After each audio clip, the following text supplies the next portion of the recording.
આ બીમારીને ધૂન રોગની બીમારી કહેવામાં આવે.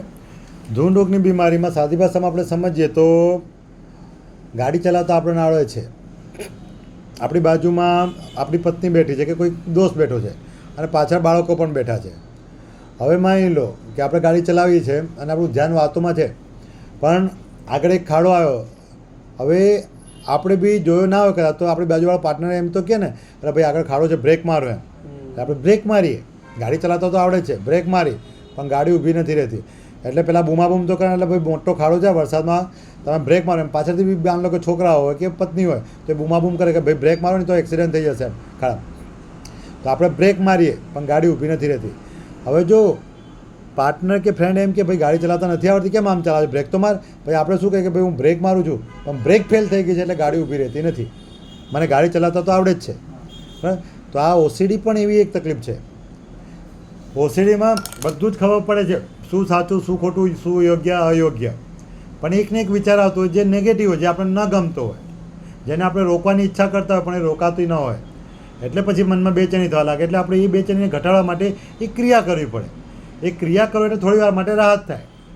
જેમ કે આ વારંવાર વાસણ ધોવે અને કપડાં ધોવે છે, દિવસમાં કમસે કમ 4 થી 5 કલાક એ વાસણ અને કપડામાં જ કાઢ નાખે છે, બરાબર છે.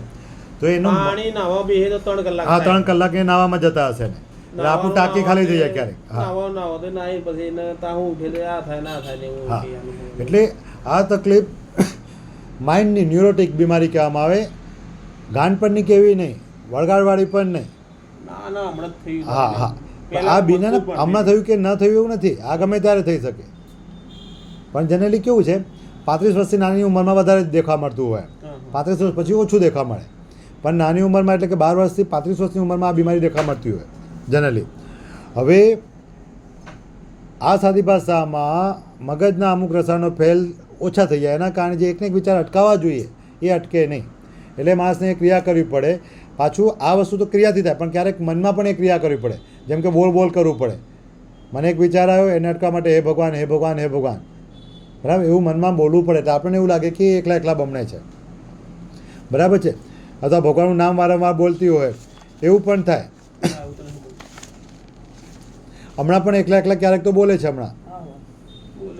હા, તો આ કોઈ ગાનપણની બીમારી કે વળગાડની બીમારી નથી.